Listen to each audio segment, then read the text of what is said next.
There is a bridge. It spans just under a mile of the Detroit River. And every single day, more than $323 million worth of goods crosses it. Cars, lumber, steel, energy, food. That bridge is not just concrete and cable. That bridge is the single most important commercial crossing on planet Earth. The spine of a $1.3 trillion trade relationship, the largest bilateral trade partnership in human history. That relationship survived 2 world wars, the Great Depression, the Cold War, 9/11, the 2008 financial collapse. It survived 137 years of shared borders, shared markets, and shared destiny.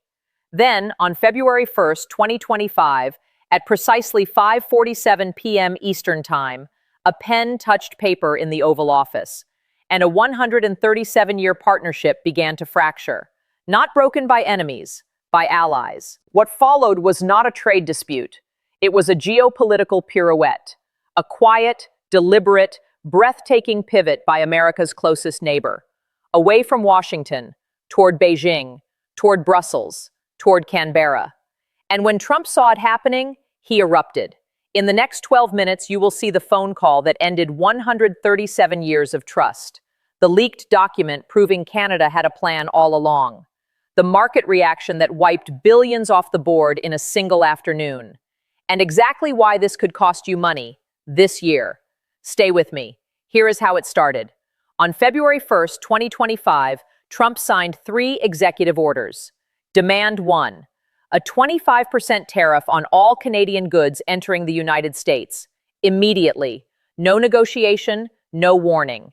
Canada, a country that had fought alongside Americans in every major conflict since 1917, was now being treated like an economic adversary. Demand 2. Canadian energy, oil and natural gas, was carved out. Why? Because America needed it. Because without Canadian energy, parts of the American Midwest go dark. That exception told you everything about how Trump viewed Canada. Not a partner, a resource colony. Demand 3, the breaking point. As tariffs escalated to 35% by August 2025 on non-USMCA goods, the message from Washington became impossible to misread. Comply, submit, or be economically suffocated. And if that wasn't enough, on October 23, 2025, Trump terminated all trade negotiations with Canada. The reason? A television advertisement. The government of Ontario, Canada's most populous province, had aired a TV ad invoking Ronald Reagan's own words against tariffs. Reagan, a Republican icon. Trump called it fake, called it interference, posted to social media, "All trade negotiations with Canada are hereby terminated." The world watched in silence. Diplomatic silence in Washington lasted about 6 hours. What happened next shocked Washington. Canada didn't beg. Canada packed its bags. We do evidence here. Receipt number 1, the leaked strategy. Canada's pivot wasn't improvised, it was architected. A Council on Foreign Relations analysis published in 2025 confirmed what insiders already knew.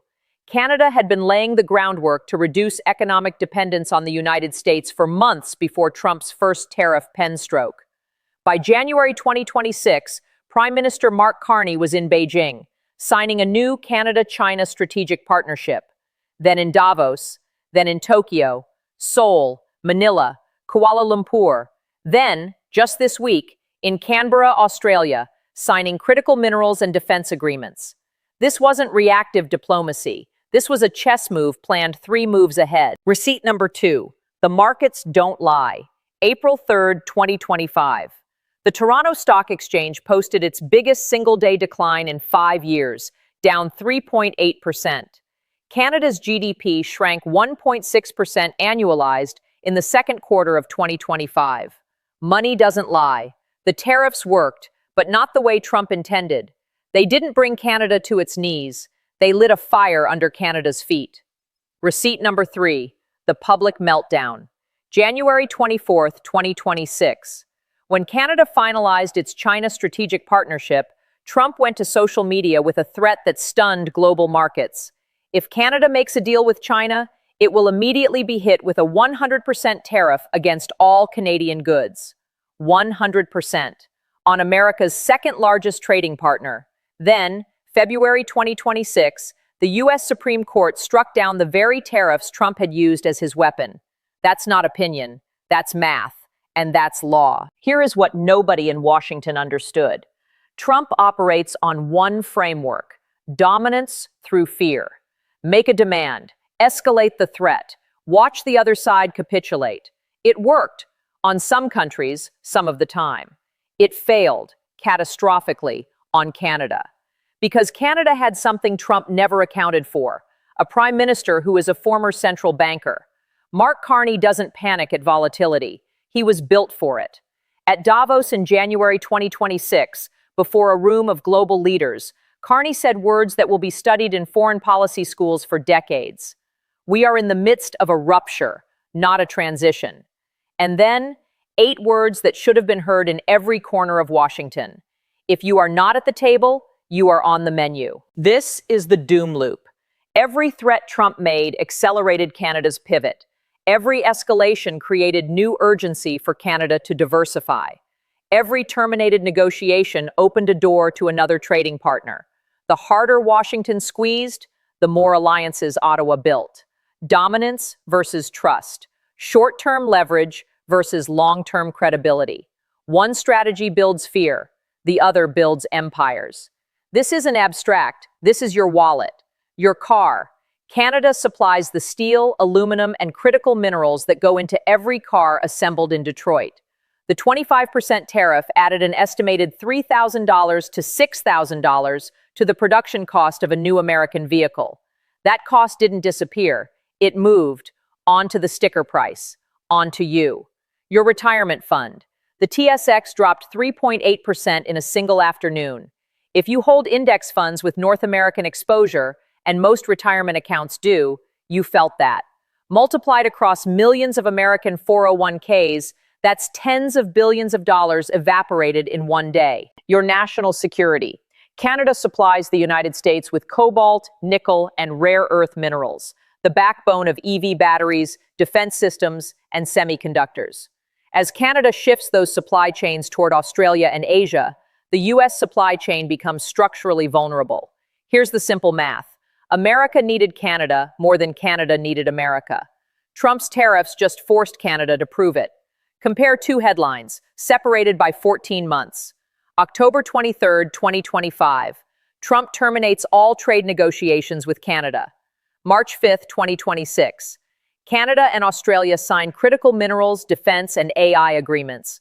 Carney says they will set the agenda for the world. In 14 months, Canada went from being Washington's most loyal trading partner to becoming the architect of a new global trade coalition. Canada is now brokering a bridge between the European Union and the Indo-Pacific. It has trade negotiations underway with India, Thailand, the Philippines, Malaysia, South Korea, and Japan. Canadian businesses that exported only to the United States dropped from 62% in 2015 to 34% in 2025. That number is still falling.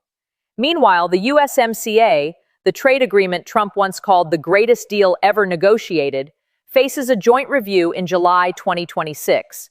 And Canada is arriving at that table with 10 new trading partners, a China strategic partnership, and an Australian alliance in its back pocket. Carney's verdict, delivered on the floor of Australia's parliament, was 7 words. The global order is breaking down. He wasn't warning the room, he was informing Washington. Here is what history teaches us. When a great power uses economic fire as a weapon against its allies, the fire never stays contained. Trump lit the match on February 1st, 2025. Canada felt the heat. And then Canada, quietly, systematically, deliberately, built a firebreak. Now the smoke is drifting south, and the markets, the supply chains, and the alliances that once made America the indispensable economic partner are being quietly, permanently rerouted around it.